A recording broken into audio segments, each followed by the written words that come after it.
chanter, dire ce que je ressens. Tes bienfaits sont trop grands. Tu fends de mon âme coule des larmes qui traduisent mes silences. Comme l'argile devant les potiers, donne-moi la forme qui te plaît. Fais toutes choses en ton temps, je serai toujours confiante. Comme la... Ok, que Dieu soit loué. Nous abordons notre thème du deuxième trimestre. Notre sous-thème du deuxième trimestre de l'année est intitulé Les tons de la moisson. Alors, pratiquement, nous allons introduire, je crois que nous avons déjà introduit à Bible à la base, ceux qui sont connectés dans les réseaux sociaux, ils vont voir ça. Notre église à Bible, on a introduit ces thèmes, ces sous-thèmes de l'année, du deuxième trimestre. On a introduit, aujourd'hui, on va essayer un peu d'aller en profondeur. Donc, on a prévu de parler des définitions des termes. Nous allons parler aussi de la moisson biblique. Nous allons parler aussi de la vision de la moisson. Nous allons parler aussi de la saison des moissonneurs. Nous allons évoluer petit à petit. Les thèmes avec la répartition des sous-thèmes, ça paraît un peu complexe, mais nous allons essayer d'utiliser des termes simplistes pour nous faciliter la compréhension. D'emblée, quand on parle du temps de la moisson, du point de vue littéraire, les gens prennent ça dans un seul angle. Alors, dans les français courants, dans les dictionnaires, nous allons vite comprendre qu'il s'agit bien d'un domaine précis, c'est le domaine de l'agriculture. Moisson, c'est pour récolter, dans les domaines de l'agriculture. Mais dans les cas d'espèces, nous allons aborder beaucoup plus les sens spirituels dans l'aspect biblique. Nous avons donné les passages de Jean chapitre 4. Et celui qui est fort dans la lecture, il peut commencer depuis le premier verset jusqu'au 42e verset. L'introduction, l'explication de l'histoire, du contexte de la Bible dont Jésus a parlé dans ces passages, nous avons introduit ça dans notre église de Bible. Donc il s'agissait bien de l'histoire de la femme samaritaine. Dans le passage, on montre comment Jésus lui a amené à la conversion. Donc, elle n'était venue que puiser de l'eau dans le puits de Jacob. Et là, il est venu trouver Jésus assis à côté. C'est alors que Jésus a commencé à l'amener petit à petit dans la conversion, dans leur échange. Il lui a dit, donne-moi de l'eau à boire. La femme a répliqué, il n'y a pas de relation entre les Juifs et les Samaritains. Donc la femme était samaritaine, Jésus étant juif, non, il n'y a pas de relation, je ne peux pas te donner de l'eau. Si tu connaissais les dons de Dieu, qui est celui qui te demande de l'eau à boire? C'est toi qui allais demander, il t'aurait donné de l'eau vive. De l'eau vive, c'est la vie de Jésus. De l'eau vive, c'est la parole de Dieu. De l'eau vive, c'est la parole qui communique la vie. Alléluia. Yes. C'est ce que Jésus voulait lui communiquer. Amen, amen. Yes. Cela veut dire, après avoir rencontré réellement Jésus, après avoir reçu sa parole, après avoir cru à ses paroles, après avoir compris ses paroles et cru à ses paroles, toute personne est toujours capable d'aller pratiquer. Si quelqu'un n'arrive pas à pratiquer, le problème ce n'est pas Dieu, c'est la personne elle. Et si Jésus revient bientôt, c'est la personne qui va souffrir elle-même, la personne va rester. Rien ne sert de gagner ce monde et de perdre ton âme. Apprenez à s'approcher de Dieu et à se convertir, à marcher dans les chemins droits de Dieu et pour entrer au ciel. Qui a dit Amen? Yes. Dans le verset 28, il s'est écrit, ayant laissé sa criche, alla dans la ville et dit aux gens, voilà, j'ai rencontré un homme. Il m'a dit tout ce que j'ai fait. Il est un prophète. Les gens, quand ils ont entendu, ça doit être le Christ. Nous allons aussi vous les voir. Les gens ont couru pour venir voir Jésus. Et Jésus, maintenant dans le verset 35, il a dit ceci. Ne dites-vous pas qu'il y a encore 4 mois jusqu'à la moisson. Voici, je vous l'ai dit, levez les yeux, regardez les champs qui déjà blanchissent pour la moisson. Ah! Donc, il a fait allusion de ça par rapport à la masse des personnes qui s'accouraient auprès de lui. Il levait les yeux, les champs blanchissent déjà. N'attendez pas n'importe quel temps ou bien comment pour aller moissonner. Non, vous comprenez ça? Selon Jésus, l'aspect de la moisson n'est pas seulement lié à l'agriculture, mais c'est lié aussi à gagner les âmes. Et nous allons comprendre aussi par la suite, c'est lié aussi à l'aspect de récolter des bénédictions pour des semences que nous avons eu à semer par les passés. En d'autres termes, nous allons aussi dire, c'est aussi le fait d'être récompensé par Dieu pour le travail bien fait. Et si on ne fait rien, on est dans la négligence, on doit se relever du sommeil, persévérer dans l'œuvre de Dieu, persévérer en faisant du bien pour Dieu. Et finalement, il s'agit bien du temps de la moisson. Tu finiras dans un temps record à moisson. Amen, amen. Yes. Vous comprenez ça? Le temps de la moisson, c'est aussi le temps favorable. C'est le temps de Dieu. Évoluons, nous allons comprendre le temps de la moisson, c'est encore quoi? En entrant dans les définitions des termes, nous avons plusieurs définitions. Les termes, la moisson, de par sa racine hébraïque, des Hébreux, nous allons dire, les mots est désigné comme ceci. Kati, Q-U-A-T-S-I-R. Kati. Kati. Ce terme signifie la récolte. Ça signifie aussi le temps de la moisson. Et désigne l'action agricole. Et par extension, une récolte spirituelle. Donc la récolte spirituelle, c'est ce que nous décortiquons ici, bibliquement parlant. Dans le domaine de l'agriculture, il y a l'action de récolter, disons, des céréales. Des céréales, on peut parler des graines. Et on peut aussi récolter des graines parvenues à la maturité. On ne récolte que des graines parvenues à la maturité, en réalité. Et cela se passe souvent dans les pays où il y a 4 saisons. Ici, en Afrique, précisément en RDC, nous n'avons que 2 saisons. La saison sèche et la saison des pluies. Et si vous allez en Europe, en Asie, dans d'autres pays de l'Amérique, et vous venez en Afrique, dans l'extrême nord de l'Afrique, l'extrême sud de l'Afrique, vous allez trouver aussi 4 saisons. Vous allez trouver la saison, chaque saison dure au moins 3 mois. Si l'année commence, c'est l'hiver qui commence. De janvier au mois de mars. Après cela, c'est du mois d'avril au mois de juin, c'est le printemps. Le printemps, c'est la période très souvent pluvieuse. Maintenant, la saison d'hiver, c'est la période la plus humide, surtout en Europe du Nord et de l'Ouest. Là, des pluies sont fréquentes, il y a plus de neige. Après cela vient maintenant la saison d'été. Là, c'est la période, c'est la saison, la période la plus sèche. Du mois de juillet au mois de septembre. Enfin vient l'automne. Ça part du mois d'octobre au mois de décembre. Et ça, ces moments, ça ressemble à la saison d'hiver.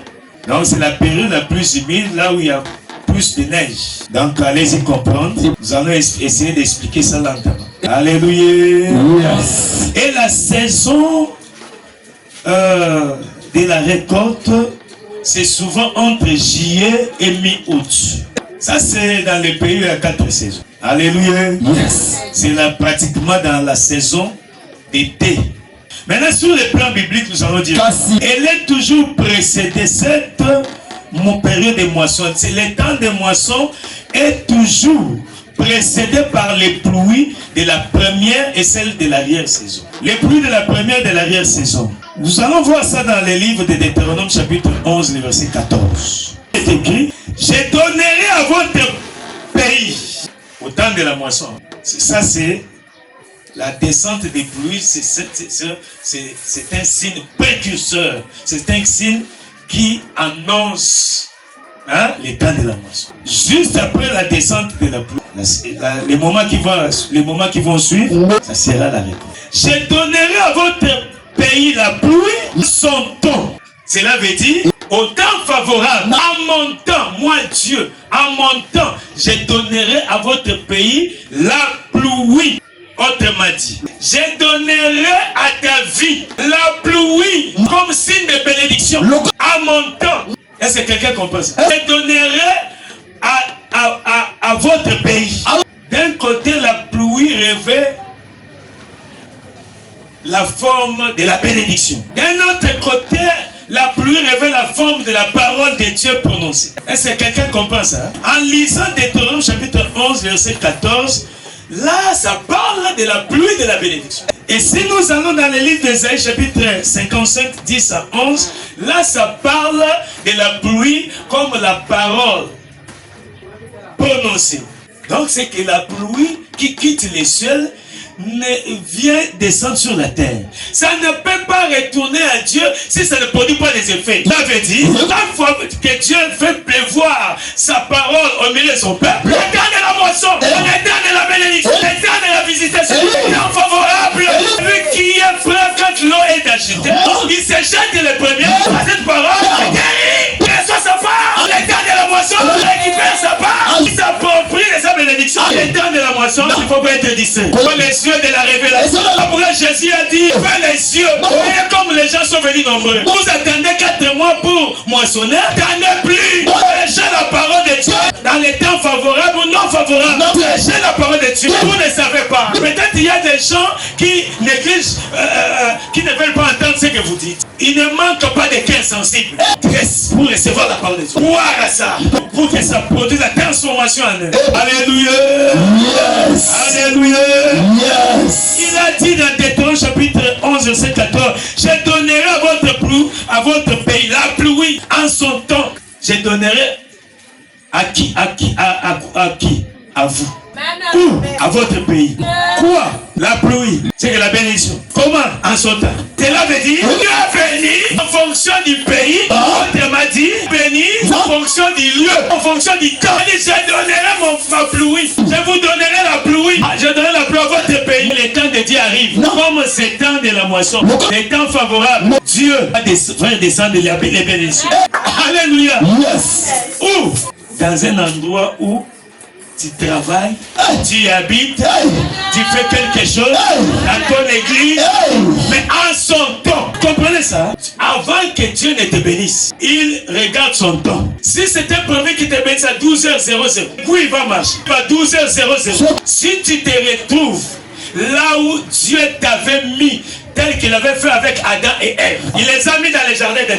Et chaque soir, c'était le temps favorable pour lui de venir les visiter, de venir les bénir. Il est venu la dernière fois. Il demande Adam, où es-tu? À cause de la distraction, à cause de la négligence, à cause du péché, Adam et Ève se sont éloignés du jardin. Et la béni. Depuis ces jours-là, à cause de ce qu'ils avaient fait, la malédiction est entrée dans les mondes. La mort est entrée dans les mondes. Sois posé, sois stable là où Dieu t'a placé. Dans les temps de Dieu, il faut arriver. Dieu ne tardera pas pour te bénir. Amen, amen, amen. Sois comme un Habakkuk, fidèle au poste. Tant que Dieu ne me dit rien, je ne répliquerai pas. Je ne vais pas me déplacer. Je ne vais pas faire une action de déplacement. Je suis là. Qui comprend ça? Le fait que Jésus était pendu au bois nu, cela n'a pas péché à ses disciples de se lever après la Pentecôte pour propager la bonne nouvelle. À chaque que votre passé est un homme public, il reçoit beaucoup d'attaques, il reçoit beaucoup de pièges. Jésus aussi était un, mais c'était dans les plans de Dieu. Toute tentation qui peut amener un homme de Dieu à tomber, c'est dans les plans de Dieu. Pourquoi Dieu lui-même dit, quelquefois mon juste tombera. Allez, élevez. On avait coupé les cheveux de Samson. Oui, c'était fini. Mais pour Dieu, ce n'était pas encore fait. Pourquoi? Dieu avait des choses à faire, avait encore des choses à faire au travers de nous. Quand tu peux dire, c'est fini pour lui. Comme les gens le critiquent beaucoup comme ça. Comme vous voyez ce qui est arrivé, il y a des choses qu'on fait monter juste pour salir un homme de Dieu. Il y a des choses qui peuvent s'avérer aussi vraies dans la tentation, un homme de Dieu tombe. Il y a aussi des montages. Mais toi, tant que Dieu ne t'a pas dit comme Saoul, je l'ai rejeté. Si Dieu ne le rejette pas encore, si Dieu ne te dit rien, accroche-toi à cet homme. Sois toujours là à ses côtés. Ta bénédiction viendra. Temps favorable. Si Dieu te trouve là, il va te bénir. Habakkuk n'a pas entendu un prophète venu lui dire, je vis ton estomac attaché à ton cœur. Je vis, toutes les côtes sont trouées. Habakkuk n'a pas entendu un homme lui dire, puisque les hommes marchent avec les sentiments, ils peuvent te tromper.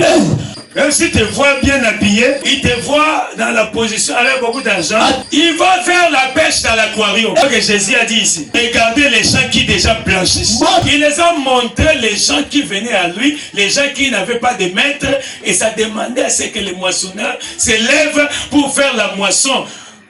Pas dans l'aquarium, dans les églises d'autrui.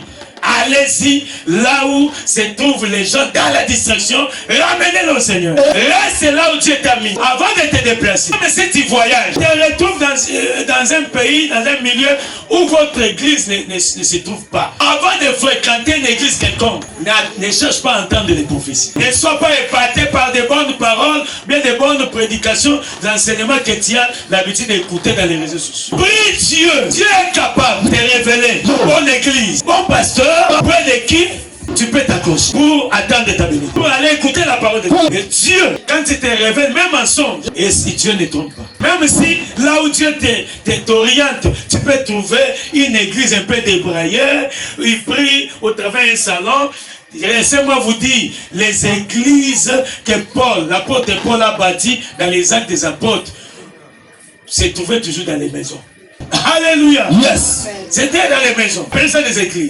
Cela veut dire, en réalité, l'église n'est pas les bâtiments. C'est d'abord les rassemblements des saints. La vraie église, c'est d'abord ton cœur. Alléluia. Yes. Et l'église, c'est aussi là où trois personnes assemblées en son nom. On appelle ça aussi le rassemblement des premiers-nés, rachetés par Dieu.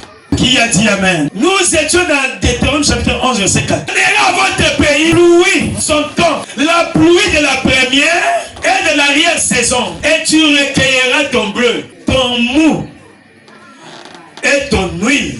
Tu vas recueillir ça. Quand le temps de Dieu arrive, c'est facile. Ça vient automatiquement. Tu es sensible spirituellement pour captiver ça. Pour avoir la révélation, c'est le temps favorable. Il y en a de ces aspects-là dont tu as déjà semé et que le temps favorable arrive, tu dois mentionner. Il y en a d'autres aspects, tu n'as pas encore semé. Dieu se révèle en toi. C'est le temps favorable. Tu reçois une bonne parole. Tu discernes que c'est comme si de l'eau était agitée. Tu sautes les premiers. Semez ta foi. Semez une offrande de bonne odeur. Comme c'est le temps favorable. À l'instant, quelque chose va se passer. Si c'est pas encore le temps favorable, tu peux s'aimer. Et tu vas attendre pendant un temps long. Si c'est le temps favorable, c'est le temps. Ça nous fait introduire dans la loi des semailles et de la moisson. Temps favorable, c'est le temps des semailles et de la moisson. Si tu veux profiter de quelque chose de la part de Dieu, profiter de ce temps, sème tout ce que tu peux s'aimer. Tu peux s'aimer ton temps, tu peux faire des sacrifices même pour tes offrandes. Alléluia. Yes. Tu peux s'aimer tes biens, s'aimer ton argent. Tu peux s'aimer aussi en te donnant, en se sacrifiant pour l'œuvre de Dieu. Dans les temps favorables, si tu es prêt à s'aimer, à persévérer dans les mêmes sens, Dieu ne tardera pas pour te récompenser. Dieu ne tardera pas pour te récompenser. Toi qui travailles dans l'œuvre de Dieu, qui a l'habitude de s'aimer pour la gloire de Dieu. Toi, quand tu vois les pauvres, tu ne retiens pas ta main. Quand il s'agit de soutenir les hommes de Dieu, tu es toujours prêt à faire quelque chose. Temps favorable, il est venu le temps de voir son œuvre. Et si tu n'avais pas eu l'occasion de faire cela, lève-toi pour servir. Lève-toi pour s'aimer. Toi pour faire quelque chose, sensible à recevoir la révélation qui concerne ta vie. C'est moi ta foi. Quelque chose va se passer. L'eau était agitée, dans chapitre 5, l'eau était agitée, c'était le temps favorable. C'est lui qui se jette les premiers. Il a sa parole. Nous vous annonçons les temps favorables. La parole est prononcée. Si tu es sensible, pendant ces temps, tu seras visité. Tu verras ce que tu es capable de faire. Et si nous allons dans le livre de Joël, chapitre 2, 23 à 26, on aborde dans les mêmes sons, dans le verset 23. Et vous, enfants de Sion, soyez dans l'allégresse et réjouissez-vous en l'Éternel, votre Dieu, car il vous donnera la pluie en son temps. J'aimerais adresser cette parole à celui qui est en train de traverser le désert. Plutôt le désert, ce n'est pas la finalité de ta vie. Laissez-moi vous dire encore, la sécheresse, ce n'est pas l'arrêt des bus pour toi. La sécheresse, ce n'est pas non plus le terminus. Les enfants de Dieu sont passés dans le désert. Ceux qui doutaient et qui ne croyaient pas étaient morts dans le désert. Mais si tu augmente ta foi. Crois que Dieu peut faire plus qu'il avait fait auparavant. Il le fera encore. À Agé chapitre 2, le verset 9. La gloire de la seconde maison sera plus grande que celle de la première. Ne te confie pas à tout ce que tu vois au travers de tes yeux physiques.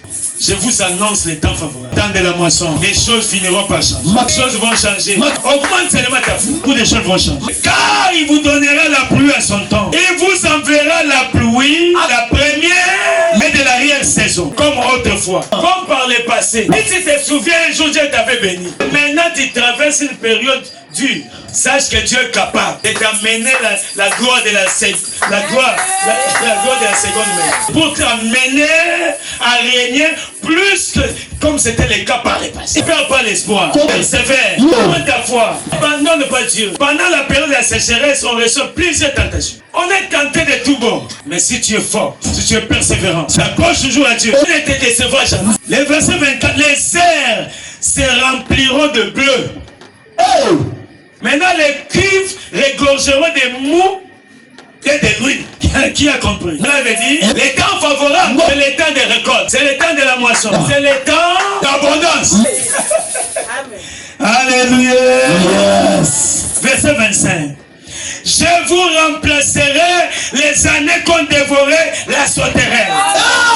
Les Gélèques, les Asiles, les Kazam. Une grande armée que j'avais envoyée contre vous. Cela veut dire ce que tu avais perdu sera retourné, sera restitué. Dieu qui va le faire. Ta main n'est pas courte. Si on t'avait volé l'argent, même si on t'avait volé ton mariage, on t'avait volé ton poste dans le travail, on t'avait volé ton succès, on t'a volé tes partenaires, temps favorable. Il est écrit, 1 Corinthiens chapitre 6, verset 2, au temps favorable, j'étais exaucé. Mais au temps favorable, au temps du salut, j'étais secouru. Donc, au temps favorable, Dieu fait la restitution.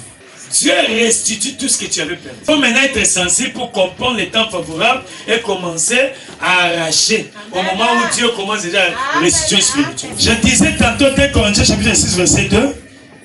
Au temps favorable, j'étais exaucé. Au jour du salut, j'étais secouru. Voici maintenant les temps favorables. Voici maintenant les jours du salut. Il faut être sensible pour comprendre. Il faut élever le niveau de la foi pour arracher sa part. Les temps favorables, c'est le temps de Dieu. C'est le temps de la moisson. C'est le temps de la restitution. Le temps de retrouvailles. Le temps de rencontres prophétiques. Le temps de la révélation. Le temps de la restitution. Tout ce que tu as perdu. Tout ce que ton père devait avoir, mais il n'a jamais eu ça. Tout ce que ta mère allait avoir dans la vie courante, mais elle n'a jamais eu ça. Au travers de toi, tu vas restituer le mariage, restituer l'argent, restituer la stabilité, restituer l'honneur, restituer la gloire, restituer les succès, restituer les grandes personnalités qui devaient s'entourer autour de toi. C'était moi, ta peur, j'allais crier très fort. Dans le verset 26, il dit ceci. Mangez et vous vous rassasierez. Vous célébrerez le nom de l'Éternel. Vous mangerez, vous rassasierez. Le temps de la moisson, c'est le temps de l'abondance. Vous allez manger, vous allez vous rassasier. Ça veut dire, vous ne manquerez de rien. Amen. C'est comme il est écrit dans Deutéronome, chapitre 28, verset 11 à 12. Il est écrit, l'Éternel te comblera de biens, en multipliant les fruits de ton sol, dans le pays que l'Éternel a juré à tes pères de te donner. Alléluia. Yes. Dans le verset 12, il dit ceci. Nous retournons dans 11, il va te faire combler de biens, de l'abondance. Verset 12, il dit ceci. L'Éternel t'ouvrira son bon trésor. Olona la mukili. Mais olona pas nzambe. La mukili et que boule. Tu rencontres les ingratitudes. Tu rencontres les gens qui étaient malins. Mais auprès de Dieu, c'est la banque céleste. Comme il est écrit dans Matthieu chapitre 6, je crois 19 à 20. Amen, amen. Mieux vaut amasser des trésors dans les ciels. Où les voleurs ne peuvent pas dérober ou bien détruire. Temps favorable, Dieu t'ouvrira son bon trésor, les ciels, pour envoyer à ton pays, tu vois, pour envoyer à ton pays, c'est que dans ta vie, dans ta maison, dans un lieu où toi tu es. Dans ton église, auprès de ton pasteur, envoyer en ton temps. Alléluia. Yes. Envoyer en son temps. Pour bénir, pour envoyer à ton pays la pluie en son temps. Et pour bénir bénit tous les travail de tes mains. Que Dieu bénisse tous les travail de tes mains. Amener dans l'abondance, il le fait en son temps. Et dans là, c'est le temps favorable. Temps de la moisson. Alléluia. Yes. Il faudrait qu'il te trouve là où lui-même t'avait placé. Lui-même attendra son temps pour agir. Moins que tu sois Jacob, le temps de la bénédiction n'était pas encore arrivé, mais lui, il a fait les forcing. Il est entré dans la profondeur pour chercher Dieu. Genèse chapitre 32, les versets 24 à 28. Amen, amen. Yes. Il a forcé, il a rencontré un homme. Pour lui, c'était Dieu. Il s'est accroché à lui. Tu ne partiras pas. Le monsieur dit, laisse-moi partir. C'était en réalité Dieu qui avait revêtu la chair. Avec ta persévérance, ta ténacité, tu rentres dans la présence de Dieu. Tu n'es pas pressé à quitter la présence de Dieu. Tu finiras par être béni. Tu sortiras de là avec quelque chose. Mais ce que nous remarquons, les gens sont toujours pressés de sortir quand ils entrent dans la présence de Dieu. Jacob a fait toute la nuit. Le monsieur lui-même me frappait la moitié de la hanche. Alléluia. Yes. Malgré qu'il a commencé à boiter, il dit encore, ne te laisserai pas. Non, comme Ruth plutôt. Il est en train de dire à Naomi, ne quitterai pas, ne te laisserai pas. Le Dieu de Naomi finit par lui bénir. Ruth finit par se marier avec un homme très riche de Boaz. Il y a un Boaz dans ta vie. Lâche pas les chemins de Dieu. Ne lâche pas d'entrer dans les profondeurs de la prière. Ne lâche pas ton chemin de la foi. Ne lâche pas là où Dieu t'a placé. Ne lâche pas les travaux que tu fais pour Dieu. Dieu finira te justifier, à t'honorer, te récompenser. Il a dit, on ne se moque pas de Dieu. Dans le chapitre 6, verset 7. On ne se moque pas de Dieu. C'est qu'un homme va s'aimer, finira par récolter. Retenez ceci pour conclure. Quand Dieu fait pleuvoir la première pluie, c'est pour faire germer les plantes. Yes. Mais quand on fait tomber la pluie de l'arrière-saison ou de la dernière saison, la pluie de l'arrière, autrement dit, de la dernière saison, c'est pour faire mûrir la récolte. Pour dire que de récolter, c'est que les fruits sont devenus mûrs. Je crois que par la grâce de Dieu, nous allons continuer dans les jours qui viennent. Pour aujourd'hui, on s'arrête. Que mon Dieu vous bénisse. Comment te dire ce que je ressens? Tes bienfaits sont trop grands. Tu fondes mon âme coule des larmes qui traduisent mes silences. Comme l'argile devant les potiers, donne-moi la forme qui te plaît. Fais toutes choses en ton temps.